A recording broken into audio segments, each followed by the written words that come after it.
of our fellow professors made a statement on a roundtable discussion about a month ago where he said, previously in my executive role, supply chain management was an expense, right? Mm. He said, now it's a competitive advantage. Yeah. Right. Oh yeah. So, and that one hit me, right? I was like, dang, I've never heard of that.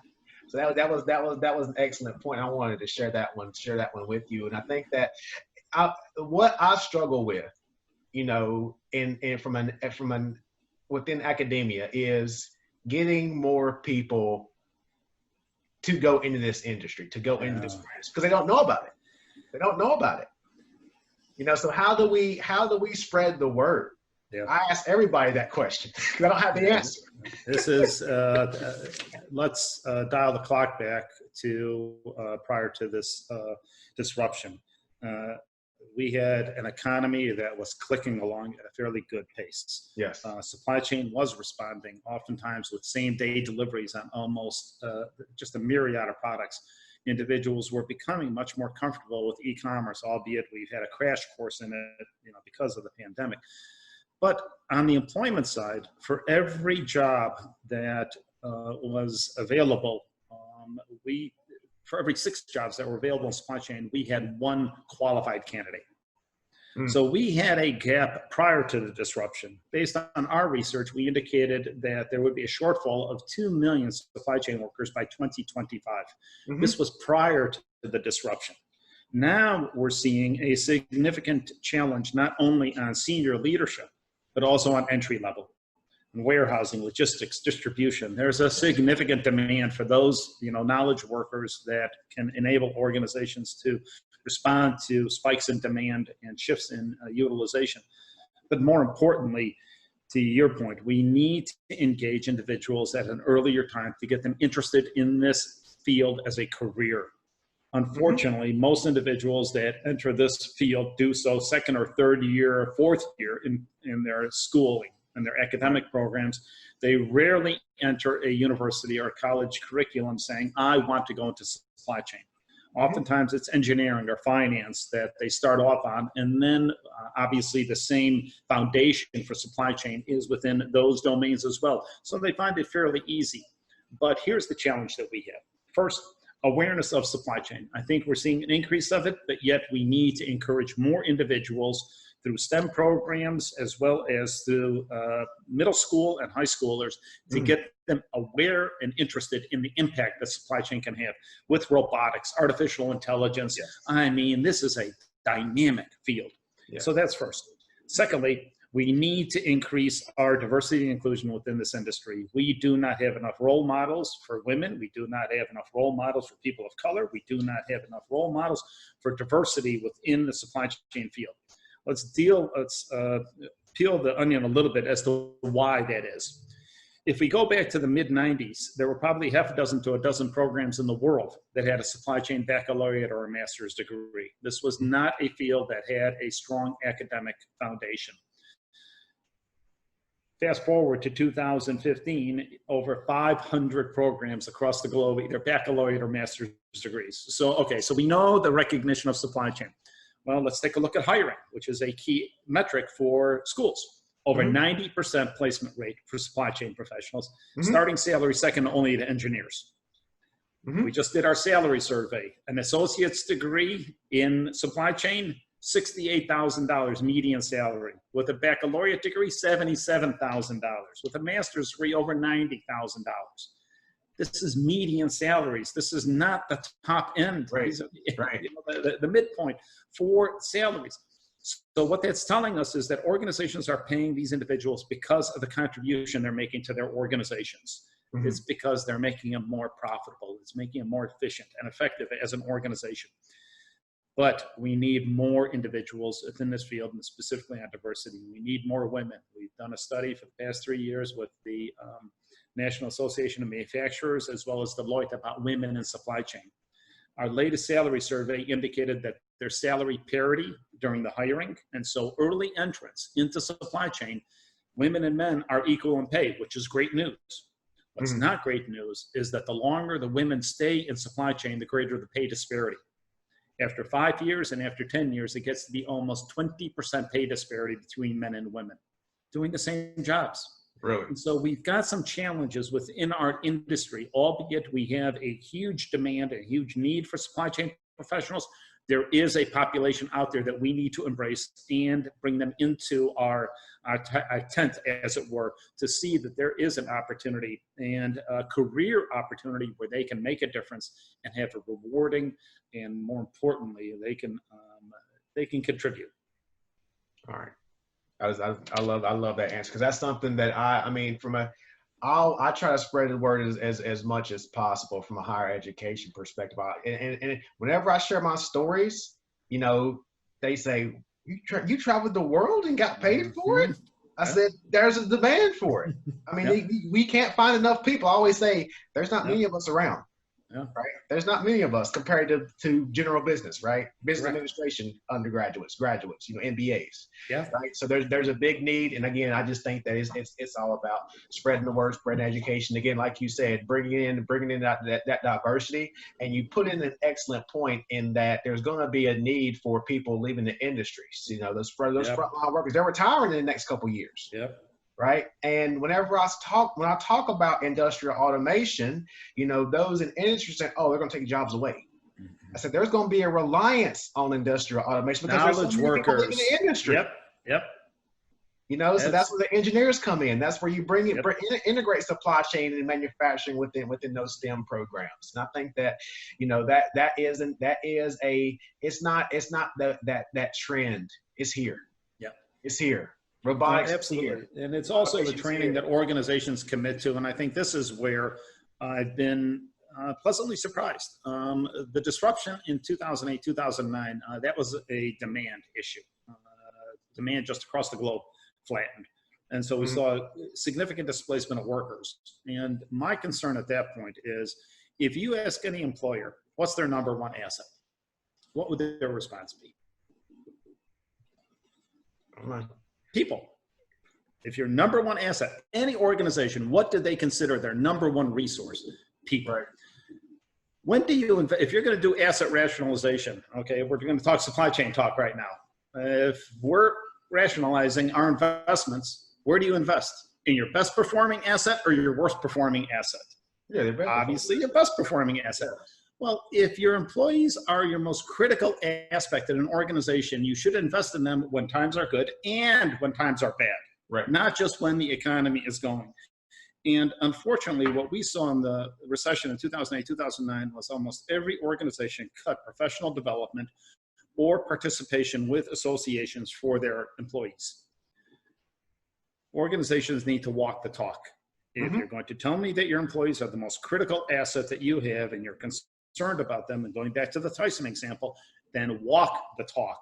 Right. Your actions need to be consistent with your statements. And more importantly, as we've seen through the last disruption, that was not consistent.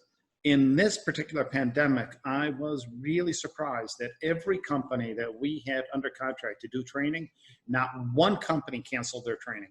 They postponed them. They indicated, you know what, we're good. We're dealing with a significant issue right now. We just need to delay. I am hopeful that organizations have learned that professional development is not a binary switch that you just turn on and off when the economy is going well, that your investment in your employees is consistent, irrespective of market conditions. Right. And more importantly, employees need to stay with those employers that invest in their careers. Too often we see, because of the demand, as you just indicated, for supply chain workers, employees often jump at the chance to get a higher salary, even if it's like 5 or 10%, without realizing that the organization that just paid for their professional development and or their certification cares about their careers. Right. If an organization is willing to poach you, they're willing to replace you. Right. And so this is part of the challenge that we have. And oftentimes we have employers tell us, why do I train them? I'm going to lose them. If I train them, they're going to get poached. And, you know, our response is fairly straightforward. And that is, you're right. You may lose them. But the flip side of that is, if you don't train them, they're going to stay. Which would you rather have? Would you rather have a workforce that is, you know, ill-equipped and doesn't have the requisite competencies to accomplish the task, but they're going to stay with you, so you don't have to worry about turnover. Right. Or would you invest in your team and show them, and more importantly, as I said on the on the other side, is that we're encouraging employees stay with those companies that do invest in your career. Those are the ones that care about you. It is a 50-50 relationship between the employee and the employer. We need the passion and the commitment from the employee. We need the structure and the competency and the compensation from the employers. Okay, great. All right, so two final things. So I do want your, I guess, your elevator pitch in terms of your certification offerings. Yeah. And also I want to ask, is there anything else you would like to discuss or add regarding corporate social responsibility and developing ethical supply chains? Let's go to the salary first, and a little bit of plug for our organization. For individuals in the supply chain field, as we had just discussed about baccalaureate and master's degrees, while there is a significant increase in the number of them, organizations and schools that have been in the industry for a while have recognized this for a long time. So this is not new to those organizations. What we're seeing is that there is a significant demand for supply chain professionals at the academic setting, but employers are starting to question the value of a baccalaureate versus a credential in the field right now, and whether one and or both or either are more effective for their employees and for their hiring. What we've seen is that those individuals that do have a baccalaureate degree obviously out-earn their counterparts who don't have a baccalaureate degree. But more importantly, we're seeing indications data that individuals that have a certification outperform their counterparts by 20%. If you have an APICS certification, it's almost 25%. And so it does matter. The employers do recognize that certification does make a difference on the competency of the individual. And more importantly, I would just ask the listeners, if you want to know what employers are considering as qualified certifications, look at the job ads in terms of the certifications that are either preferred or required for jobs. That'll give you a pretty good indication as to what employers are looking for.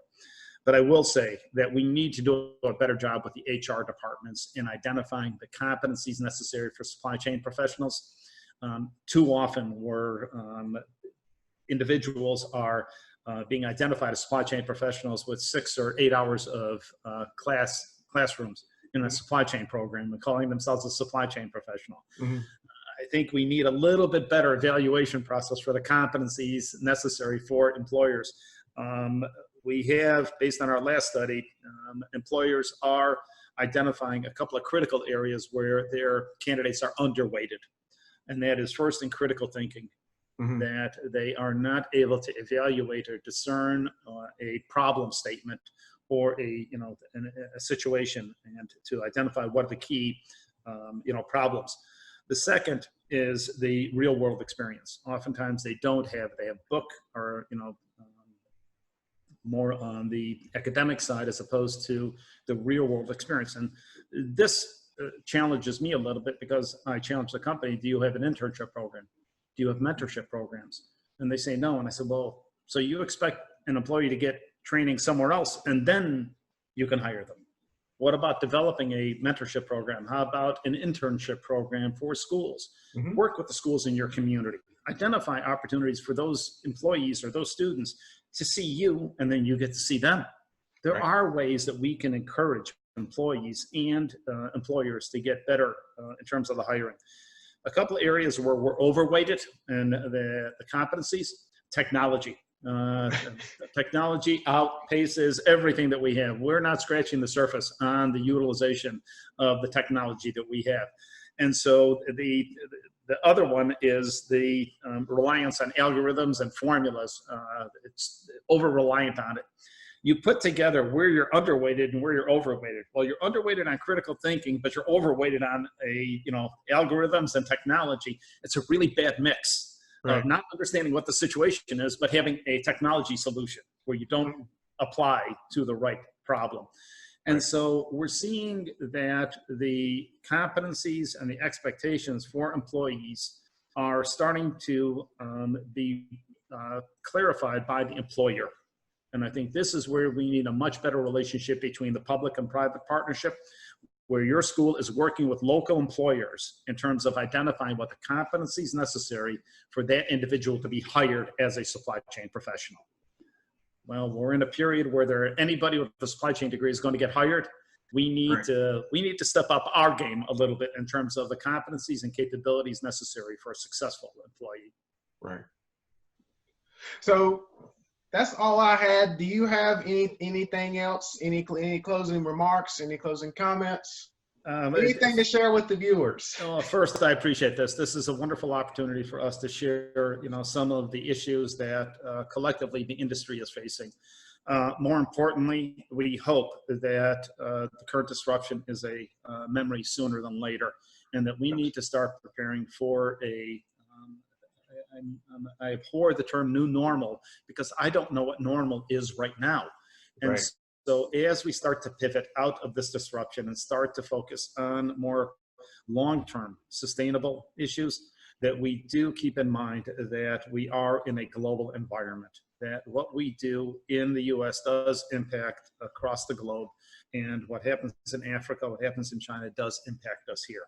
Mm-hmm. And so I think much more awareness of the role and responsibility the supply chain has on our lives. We've seen both the positive and the negative challenges that supply chain has. It's time that we now start to develop the scenarios so that just in time is invested in at the same level as just in case. Mm-hmm. Right now, we are not as effective on the just in case as we are in just in time. And so we focused our efforts on an efficient, effective supply chain. Unfortunately, we don't have the agility to respond or the resiliency to respond to the various disruptions. We will probably not have, our hope is ever a disruption like this again, but we will have disruptions in the future. Right. And how do we prepare to be a resilient, responsive supply chain so that we can ensure patients and consumers alike that their needs and their wants are going to be met? All right. All right, Abe, thank you for your time, and I'll be on the lookout for your emails, and I always